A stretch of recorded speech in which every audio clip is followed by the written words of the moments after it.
Right now, right here, right now, right here, right now, right here, right now. Dabo.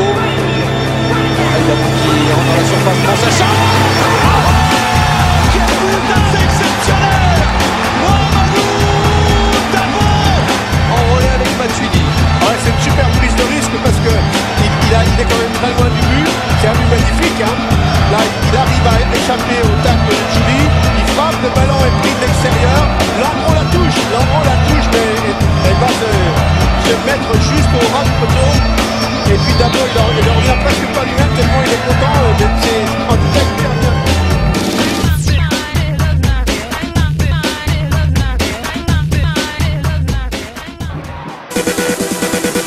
Allez, avec Matuidi, il va frapper de loin Matuidi. Oh, quel but de Blaise Matuidi! On a observé en silence ce tir, on pensait que c'était pas cadré. C'est un but exceptionnel de Blaise Matuidi. 1-0 pour l'AS Saint-Étienne.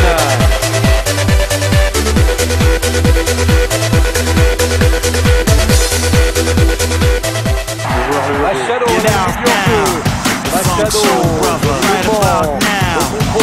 Machado, Payet, de la voilà, Dimitri Payet, 1-0 pour l'AS Saint-Étienne. Décidément, il y a des buts venus d'ailleurs dans cette équipe. Matsui contre Bordeaux à peu près cette distance. Et là, quel frappe en bloqué en pleine lucarne, juste avant la mi-temps. 1-0 pour les Verts. Et David, voilà pourquoi je disais tout à l'heure de jamais reproduire un attaquant qui tentait sa chance. Il l'a fait tout à l'heure. Il l'a fait 2 fois. Il a mis une fois à côté une faute. Voilà, c'est plein. Lucas, c'est là de cette dernière grecque. Ouais, c'est imparable. Regardez, ça va être joli avec cette caméra. Ça c'est derrière les buts. Et il y a du monde, elle est frappée. Intérieur coup de pied. Les balles de ballon écartiqué un petit peu. Quel but. Et voilà, il va soulager. regardez encore cet angle, le gardien, on a vu là.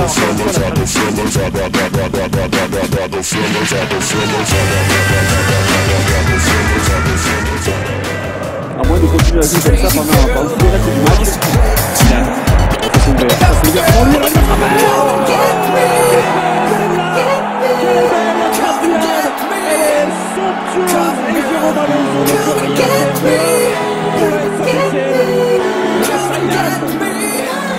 On parlait des tensions de Saint-Étienne.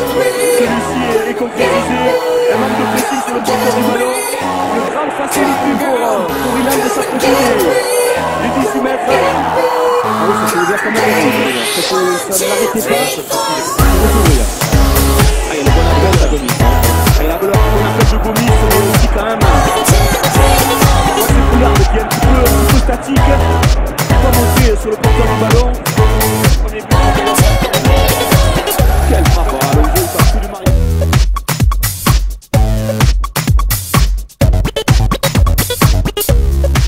Et de vous dire Patrick, pour avoir fait quelques matchs cette saison sur le rocher, attention on va le surveiller ce centre de Machado, Gomis qui contrôle, la frappe en pivot, Derlis derrière, non parce qu'il y a le jaillissement, la frappe du vert, chapeau, Daisuke Matsui avait marqué un but exceptionnel avec Le Mans, je vous le disais tout à l'heure, la saison dernière, et bien décidément ce terrain lui réussit, il est entré à la mi-temps, il décoche une frappe surpuissante, 2-1 pour les hommes d'Alain Perrin.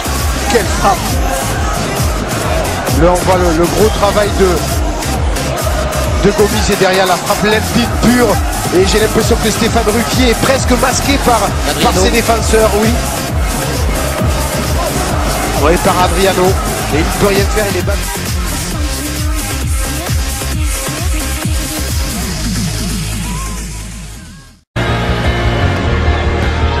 Depuis le début de cette rencontre, Saint-Étienne est pris dans les intentions, Saint-Étienne est pris dans le jeu reste, les coups de pied arrêtés, et Paolo Machado s'est frappé comme face à Nancy, Paolo Machado qui vient égaliser pour la Saint-Étienne, c'est parfaitement joué, et ça fait un but partout. Écoutez, bravo, mais on le disait, faute inutile de la part de Bergogneau, quand on connaît la qualité de ce jeune Portugais, c'est le deuxième but, superbe, on le voit, bien frappé l'intérieur très fort, Cédric Arasso est battu, Et ce ballon bien frappé le poteau et rentre. Le ballon a, je dirais, de la puissance et bien travaillé. Et le gardien toulousain ne peut rien faire. Malheureusement, il est obligé de constater. Et puis ça, au départ, ça part de, je dirais, d'une faute inutile de Brian Bergonier.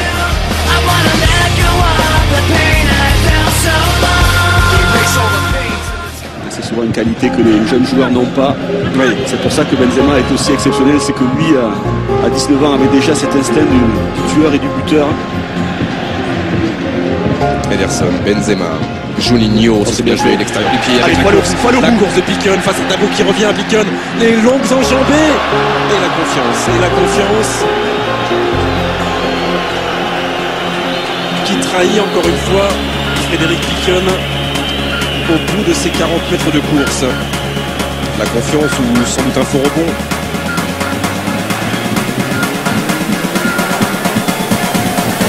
Pas de hors-jeu avec Miralas et l'ouverture du score pour la Saint-Etienne. La première occasion, il l'avait manqué, Miralas, au début de match. La deuxième, il ne la manque pas. 1-0 pour les Verts.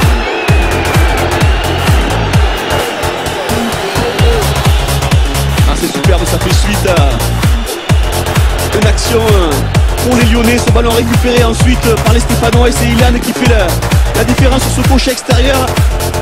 L'appel de Miralas est bon, il se met jamais en position de hors-jeu, toujours en fixant le ballon des yeux. Et ensuite la qualité technique, magnifique le mouvement de Miralas. Son premier but sous les couleurs stéphanoises, sous son nouveau maillot, l'ancien Lillois. Ah ben il a choisi son moment pour marquer son premier but. On voit l'effort de Payet qui est fait pour glisser.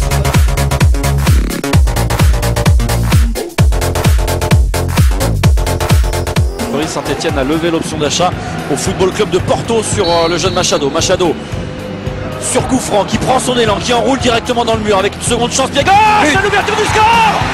Magnifique but signé Machado.